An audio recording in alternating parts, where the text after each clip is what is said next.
అన్న ఇప్పుడు ఇంకోటి చూసుకుంటే ధర్మ మహేష్ గౌతమి ఈ అంటే మొన్నటిదాకా చూసుకుంటేనేమో లావణ్య రాస్తరుణం అది పక్కకి వెళ్ళిపోయిందిరా అనుకుంటే ఇప్పుడు ధర్మ మహేష్ గౌతమి అసలు ఇది ఎందుకు ఇప్పుడు బిగ్ బాస్ హౌస్ లోకి వెళ్ళిన తర్వాత రీతు చౌదరిని అంటే బ్యాట్ చేయడానికా లేకపోతే ఎందుకు ఇది రీతు చౌదరిని స్క్రీన్ మీదకి తీసుకుని వచ్చింది? ఇప్పటికీ చెప్తున్నా she has done a very big crime. గౌతమిని ఇమీడియట్ గా మీరు అరెస్ట్ చేసినా తప్పులేదు. ఓకే, బికాస్ వాంటెడ్లీ చేసే డ్యామేజ్ చేస్తే ఎవరు ఊరుకోరు. రీజన్ నీకు దగ్గర ఆధారాలు ఉండొచ్చేమో, వాట్ ఎవర్. ఫస్ట్ ఒక 10 రోజులు నువ్వు అన్ని ఛానల్స్ లో ఇంటర్వ్యూలు ఇచ్చావు. అవును, అప్పటికి శాటిలైట్స్ వాట్ ఎవర్ పోనీలే ఏమో అట్లా ఎంచుకున్నావు. వాళ్ళు కూడా రెడ్ కార్డ్ పెట్టేసి మరీ పిలిచారు. నువ్వేమో కంటెంట్ ఇవ్వడానికి వస్తున్నావు. వాళ్ళకి కావాల్సింది అదే. చెప్పబడిపోయాయి ఛానల్స్ అన్ని. లాస్ట్ అఘోరి బయటకు వచ్చినా కూడా ఏమీ లేవలా. ఉన్న వరదలు అల్లకల్లోలాలతో అయిపోయింది. బయట న్యూస్ ఏం లేదు. మంచిగా నువ్వు వచ్చావు కాబట్టి మాకు ఫుటేజ్ కావాలని పిలుచుకున్నారు. చక్కగా కథ అంతా చెప్తున్నావు. ఇలా ఇలా ఉండేది, అలా అలా అలా అలా అలా. ఇప్పుడు ఎక్కువ ఇట్లాంటి స్టోరీలు ఇష్టపడే వాళ్ళు కూడా ఉంటారు. వాళ్ళు మంచిగా ఎంకరేజ్ చేశారు. నువ్వు అన్ని ఛానల్స్ తిరిగావు. అప్పుడు నీ దగ్గర ఫుటేజ్ ఉంది. నీకు అప్పుడు ఏం తెలుసు? నువ్వు తిరిగే ప్రతి ఛానల్లో రీతు చౌదరి బిగ్ బాస్ కి వెళ్తుంది అని తెలుసు నీకు. అప్పుడు నువ్వు పెట్టలా. ఆ పిల్ల లోపలికి వెళ్ళిన తర్వాత నువ్వు ఈ ఫుటేజ్ పెట్టడం చాలా తప్పు. ఎందుకంటే ఎదిరించడానికి ఆమె లేదు కదా. ఆమె ఎప్పుడు వస్తుందో తెలియదు. ఈ లోపు రోజు డ్యామేజ్ కంటెంట్ పెరిగిపోతా ఉంది. ఈ రోజు వరకు ఇప్పుడు 2 వారాల నుంచి పురాణం నడుస్తుందా? 2 వారాల నుంచి ఆ పిల్ల లోపల ఉంది. నువ్వు పాస్ చేసిన ఎలిగేషన్స్ ఏంటి? ఒకటి, నా మొగుడితో తిరుగుతున్నావు, రాత్రులు నా ఫ్లాట్ కి వచ్చావు, ఇంకెంత మంది ఇళ్లలోకి వెళ్ళావో, ఎంతమందితో తిరిగావో అనేది ఒక పాస్ అయింది. నెక్స్ట్ అది కాస్త వైరల్ ఈమె ఇట్లాంటిదే, ఈమె అట్లాంటిదే అనుకునే వాళ్ళు సోషల్ మీడియాలో ఉన్నారు. మరి ఒకడు ఖండించాలి దీన్ని. ఎవడు ఖండించాలి? ఆ పిల్లకి నోరు లేదా? మాట్లాడుద్ది. లాస్ట్ టైం అదో ల్యాండ్ స్కామ్ అవిట్లో వచ్చినప్పుడు కూడా మాట్లాడింది కదా. నా తప్పు ఉంది లేదా నా తప్పు లేదు, వాట్ ఎవర్. అవతల మనిషి అవైలబిలిటీలో లేనప్పుడు నువ్వు వాటి మీద ఎలిగేషన్స్ చేయడం దట్ ఈస్ నాట్ కరెక్ట్. చెప్పాలి, అది ఎవరు ఎంకరేజ్ చేయకూడదు. మన వాళ్ళందరూ చూస్తున్నారు. ఆ పిల్ల ఎక్కడో లేదు, అడవిలో లేదు, బిగ్ బాస్ హౌస్ లో పక్కనే అన్నపూర్ణ స్టూడియోలో ఉంది. కానీ మనకేం తెలుసు ఆ హౌస్ లోకి ఇట్లాంటి వెళ్ళవుగా. ఉత్తరాలు రావు, ఫోన్లు రావు. రీతు నీకేమైందో తెలుసా బయట అని చెప్పే వాళ్ళు ఉండరు. వీకెండ్ వచ్చే హోస్ట్ కి అంటే బయట విషయాలు చెప్పే ఇది లేదు, చెప్పకూడదు కూడా. అక్కడ ఉన్న సమస్యల్ని పరిష్కరించడానికి ఆ పెద్ద మనిషి వస్తాడు, సమస్యలు పరిష్కరించి పోతాడు, అంతే. ఇంకేంటి చెప్పు? నీకు ఎలా తెలుస్తుంది ఇంత డ్యామేజ్? అంటే ఒక అమ్మాయి క్యారెక్టర్ మీద పడిన మచ్చ అది. ఆమె నిజంగా తిరిగిందా లేదా తర్వాత సంగతి, అది వాళ్ళు మాట్లాడుకుంటారు. అమ్మాయి బయట ఉన్నప్పుడు ఇలాంటి ఎలిగేషన్స్ చేస్తే బాగుంటది, కానీ అమ్మాయి లేనప్పుడు ఎలిగేషన్ చేయడం కరెక్ట్ కాదు. అస్సలు కరెక్ట్ కాదు. అది తప్పైనా ఆమె నిజంగా నిందితురాలైనా తప్పే నువ్వు ఇలా మాట్లాడడం.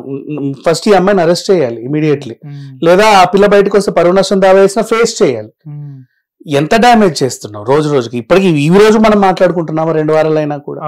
మరి ఇంకేంటి? మళ్ళీ దాంట్లో ఒకసారి నేను మా ఆయన్ని అడిగాను తిరుగుతున్నావా లేదా అంటే, లేదే ఆ చుంచుమోహన్ దాంతో నేనెందుకు తిరుగుతా అన్నాడు. ఈయన చెప్పాడు, ఆవిడ చెప్పింది ఆ విషయం.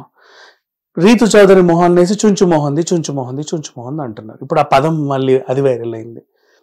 ఎంత డ్యామేజ్ చేస్తున్నావు చూడు.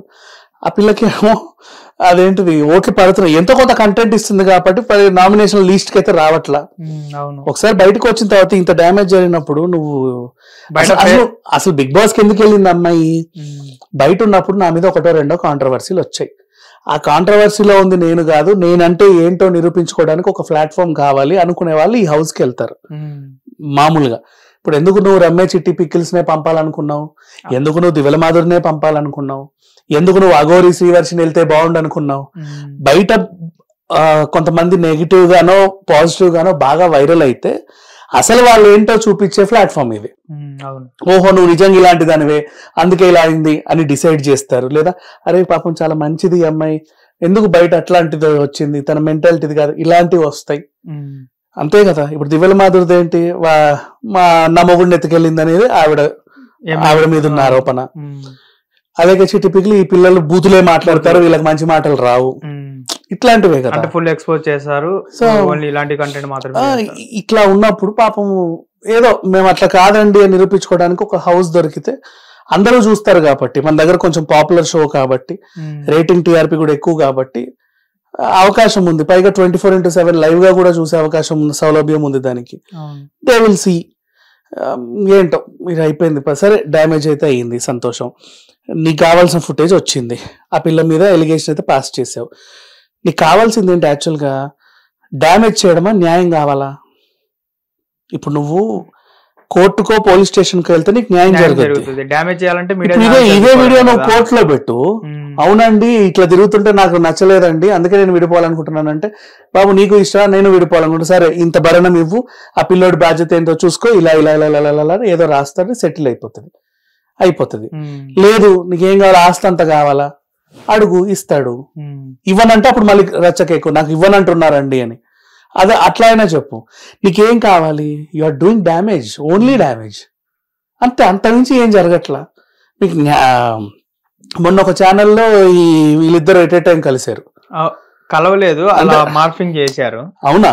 అది కలవలేదు రియల్ గా. సీరియస్లీ నాకు తెలియదు, నేను అది విజువల్ చూసా, ఆవిడ ఎక్కుతుంటే ఈయన దిగుతున్నాడు, అది జస్ట్ అలా చేశారు అంతే.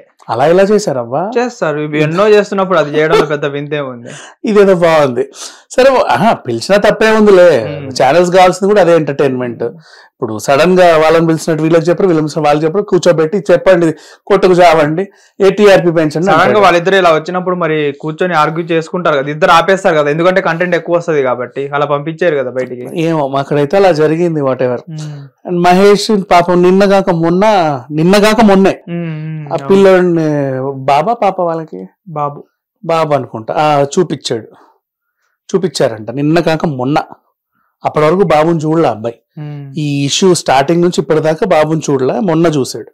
కలిసే అవకాశం ఇచ్చారు, ఎత్తుకునే అవకాశం కూడా ఇచ్చారు. He's happy as of now. కానీ ఈ ఇష్యూ మాత్రం రన్ అవుతా ఉంది. అండ్ నెక్స్ట్ సరే ఆ పిల్లని వదిలేస్తే మళ్ళీ కిరాక్ సీతని తెచ్చావు. నెక్స్ట్ మళ్ళీ ఇంకొక అదేంటిది, ఒక వాయిస్ రికార్డ్ లో ఐశ్వర్య అనే అమ్మాయిని తెచ్చావు. ఇంతమందిని తీసుకొస్తాం. మీ జీవితం ఏదో మీరు కొట్టుకు, మీకు కావాల్సింది న్యాయమా, లేకపోతే మీ బతుకులతో పాటు 10 మంది బతుకుల్ని రచ్చ చేయాలా? ఇంకేం కావాలి? ఆ అబ్బాయి అయితే లిమిటెడ్ గానే ఉంటున్నాడు. జర్నలిస్టులు అడిగినా సరే అది పర్సనల్ అండి, అలాంటివి అడగండి. ఎందుకంటే నేను ఒకరి గురించి మాట్లాడాలంటే అవతల వాళ్ళు అందుబాటులో ఉండాలి, వాళ్ళు లేనప్పుడు వాళ్ళ గురించి మాట్లాడే హక్కు నాకు లేదు. ఇది తను చేసేది. కానీ ఈ అమ్మాయి అట్లా అందరి పేరు, నోటికి వచ్చిన పేరు చెప్పేస్తుంది, ఏమున్నా చెప్పేసి. ఇప్పుడు తను అడిగిన దానికి ఆన్సర్ లేదు. కానీ కింద కామెంట్స్ లో ఏమంటున్నారంటే, నువ్వు పద్ధతిగా ఉంటే ఆయన పద్ధతిగా ఉంటాడు కదా, తన దగ్గర ప్రూఫ్, నీ దగ్గర ఉందేమో సీక్రెట్ ఫుటేజ్, ఆయన డైరెక్ట్ ఇన్స్టా తీసి చూపించాడు, వీడికి నా ఇంట్లో పని ఏంటి అని. ఎవడు వచ్చాడు ఆ ఛానల్లో, వాళ్ళు క్లెయిమ్ చేసింది ఏంటంటే, ఫస్ట్ లైవ్ లో నేను ఒక్కసారే కలిశాను, సమస్య ఉందని నా దగ్గరకు వచ్చింది, ఓ తండ్రిలాగో అన్నలాగో లేక ఇంకా దేనిలాగో కాపాడడానికి నేను ట్రై చేస్తున్నా, న్యాయం చేయడానికి ట్రై చేస్తున్నా అనేది వెర్షన్. అక్కడ కనిపించింది ఒకసారి కలిశాను అని. సరే ఆ ఒకసారి ఇంటికి వెళ్ళిన ఒకసారి అనుకుందాం, సంతోషం. నెక్స్ట్ ఏమైంది, ఈ అమ్మాయి ఒకసారి లైవ్ లోకి వచ్చేసి తనేం చెప్పిందంటే, మూర్తి గారు శ్రీను అనే ఆయనకి వాళ్ళ ఫ్యామిలీకి చాలా క్లోజ్ ఫ్రెండ్. ఎంత క్లోజ్ అంటే అంత క్లోజ్, రోజు కనీసం ఒక పూటన్న వచ్చిపోయింది, అసలు ఉండలేడు, అంత క్లోజ్. మరి ఎవరు ఫ్లిప్ అయింది ఇక్కడ? ఫ్లిప్పింగ్స్ ఎక్కడి నుంచి వస్తున్నాయి? అండ్ నీకు నా ఇంట్లో రీల్స్ చేసుకునేంత సౌలభ్యం ఉంది ఈయనకి అని చెప్పాడు. అది ఖండించకుండా, అసలు ఎందుకు వచ్చాడో చెప్పకుండా, ఆ డైనింగ్ టేబుల్ నాది, మా నాన్న కొనిచ్చాడు, ఎవరు కూర్చుంటే నీకెందుకు, ఆ ప్లేట్లో ఎవరు తింటే టాపిక్ డైవర్షన్ అంటారు కదా, ఎవరు కూర్చుంటే నీకెందుకు ఏంటి? అసలు అడిగింది ఏంటి? అథెంటిక్ క్వశ్చన్ కి అథెంటిక్ ఆన్సర్స్ రావాలా? నెక్స్ట్ మళ్ళీ ఇప్పుడు ఎందుకు ఈ అమ్మాయిని అరెస్ట్ చేయాలి అన్నానంటే, ఇప్పుడు వీళ్ళ ఇష్యూ ఎంతమంది చూస్తున్నారు? కొన్ని లక్షల మంది చూస్తున్నారు. లక్షల మందిలో 50-50 ఉంటారు. నిన్ను అయ్యో పాపం అనే వాళ్ళు ఉంటారు, అతన్ని కూడా అయ్యో పాపం అనే వాళ్ళు ఉంటారు. అతన్ని ఎవరైతే అయ్యో పాపం అంటున్నారో, మీ అమ్మల్ని అక్కల్ని చెల్లెల్ని వాడితో పడుకోబెట్టండి అని లైవ్ చేసింది. లైవ్ లో చెప్పింది, లైవ్ లో చేశారు. అలాగే స్టోరీలు కూడా పెడుతున్నారు. అబ్బాయిలు సపోర్ట్ చేస్తే నువ్వు వాడో వీడో వీళ్ళిద్దరు కలిసి అని చెప్పేసి అంటుంది. లేడీస్ సపోర్ట్ చేస్తేనేమో నువ్వెన్నిసార్లు పడుకున్నావు వాడితో అంటుంది. మిగతా నెటిజన్స్ సపోర్ట్ చేస్తే మీ అమ్మల్ని అక్కల్ని అని చెప్పి మాట్లాడింది.